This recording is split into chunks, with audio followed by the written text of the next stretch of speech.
Growing up, people told me that I was not beautiful. They said that I should change. Well, everything.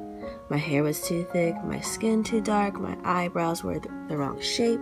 Why was I so fat? Some said that I was too smart, some said I was not smart enough. The list goes on and on and on. There were many days as a child and a teenager that I would come home crying and sad. I was sad because of the fact that I felt inadequate and negatively different. I was slowly developing low self-confidence. However, my mother was my saving grace. She is the one that taught me that I am beautiful.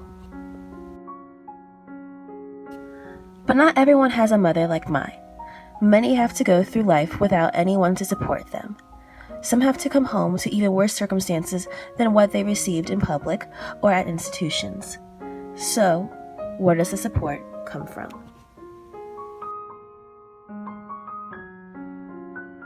It comes from people like us. People who understand what it is like to be the underdog. People who have been told that they weren't good enough, but have made it through life and with their heads held high. However, in order to create a solution, we must unilaterally understand the problem. We are all different names, different faces, different personalities, and so on. In my opinion, this makes us interesting. Differences makes the world a more dynamic place. They help us evolve. You would think that we would embrace them because they make us unique collectively and individually. Who wants to be the same as everyone else? But at the end of the day, we don't. We criticize each other, we exclude each other, we create social hierarchies, making sure that someone is always at the bottom. But what many do not consider is the epidemic that such actions have created: low self-esteem. I define low self-esteem as a fear to be oneself. I believe that such fear leads to an unhappy, unproductive life. So the question is, what are people afraid of? Opinions? Life is too short to care so deeply about what other people think. Most of us will not make it to see 80 years old. We do not have the time to live our lives according to others.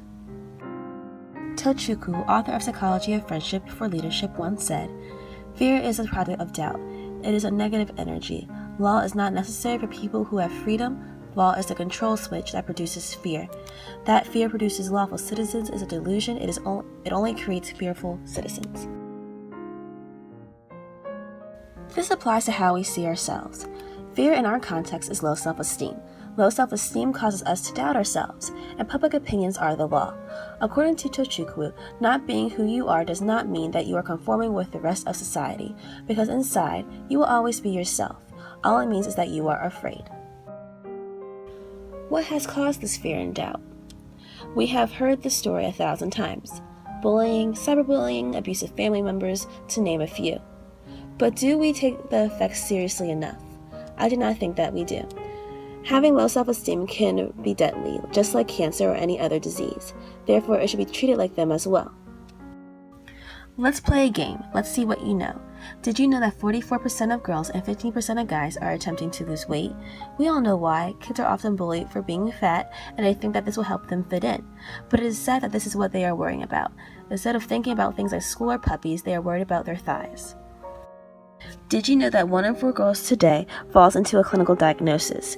They have depression, eating disorders, they cut themselves, or have a mental disorder. Reports also show that many more claim to be constantly anxious, sleep deprived, and under a significant amount of pressure. One can say that this is a result of fear. Did you know that 38% of boys in middle school and high school are using protein supplements? Also, nearly 6% admitted to experimenting with steroids. So 2 things are important to address here. 1, low self-esteem is not just a girl thing. Also, just like girls may feel pressure to be skinny, boys feel the same pressure to be muscular. Did you know that 75% of girls with low self-esteem reported engaging in negative activities, such as cutting, bullying, smoking, and drinking? Only 25% of girls with high self-esteem do the same, just for funsies, so that means that 3/4 of the girls that do these things do so as a result of not valuing themselves. Low self-esteem is not just a mindset, it is a disease. Knowing what we know now, what can we do? Is there a way that we can make an even greater impact than those who have tackled this issue before? There definitely is. Let's create a movement. Let's go viral. Let's use media to our advantage so that we can reach out to people from all walks of life. Using social media is important. It is how we all connect to each other no matter where we are. It is how we get our news. It is how we learn.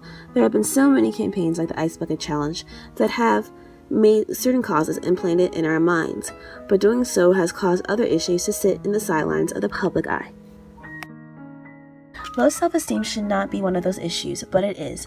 I am more likely to see an ad about dog rescuing than I am about people, both men and women, embracing themselves. So let's make it personal. Tell us your story so that everyone can know how real low self-esteem is. How has it affected you and your loved ones in your everyday lives? How have you fought against it? Blogs are another great way to reach out to others as well. I encourage you to go on different sites and tell your story. Make it so that low self-esteem is not just a commercial issue anymore.